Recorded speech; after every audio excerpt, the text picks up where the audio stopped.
বাড়ি ফেরার পথে বুংয়ের সাথে ডিটেকটিভ মুনের দেখা হয়। মুন বলে তুমি এখানে কি করছো, কিন্তু বুং তাকে না চেনার ভান করে। তখন মুন তার গোপন কথাগুলি ফাঁস করে দিচ্ছিল কি বুং আটকিয়ে বলে, আরে ডিটেকটিভ মুন কেমন আছে, অনেকদিন পর আপনার সাথে দেখা। এরপর বুং পাশ কাটিয়ে সেখান থেকে চলে যায়। সুনহো বুংকে এক জায়গায় নিয়ে যায়, সেখানে একটা বিড়াল তাদেরকে দেখে লুকিয়ে পড়ে। সুনহো বলে আজকাল বিড়ালটা ভয়ে ভয়ে থাকছে, জানি না বিড়ালটার সাথে কি ঘটেছে। তখন বুং বিড়ালটার পেছন স্পর্শ করে জানতে পারে গভীর রাতে কেউ একজন গর্তের ভেতরে কিছু রাখছিল। তো এরপর সুনহো চলে গেলে বুংয়ের দিদি আসে। দিদি বলে তোমার হাতে রামেন কি করছে, তুমি কি সেটা একাই খেতে চাও? আসলে বুংয়ের দিদি ছিল খুবই লোভী, সে কোনো খাবার দেখলে বুংয়ের থেকে সেটা ছিনিয়ে নেয়। ভয় পেয়ে বুং বলে আরে না না, আমি এটা একা খেতাম না। এরপর বাড়িতে ঢোকা মাত্রই বুং সব রামেন খেয়ে ফেলে। অন্যদিকে সিনিয়রকে মুনের সাথে কথা বলতে দেখানো হয়। মুন অপরাধীকে ধরার জন্য এক জায়গায় গিয়ে ইনভেস্টিগেশন করে। এরপর মুন দেখতে পায় কেউ একজন মাটি খুঁড়ছে। বিষয়টা ভালো করে যাচাই করার জন্য মুন তার কাছে যায়।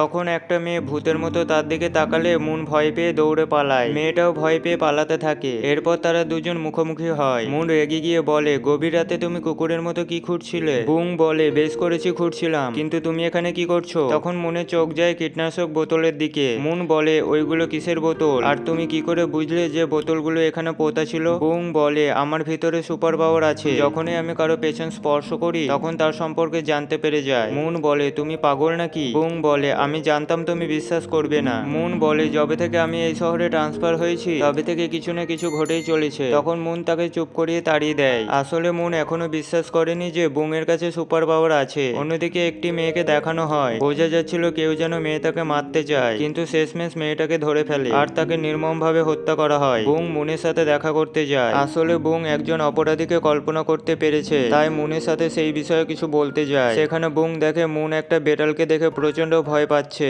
তখন মুনের এই কাণ্ড বুংকে হাসিয়ে তোলে। বুং বলে একজন ডিটেকটিভ হয়ে বেটালকে ভয় পাচ্ছ, এটা তো লজ্জার বিষয়।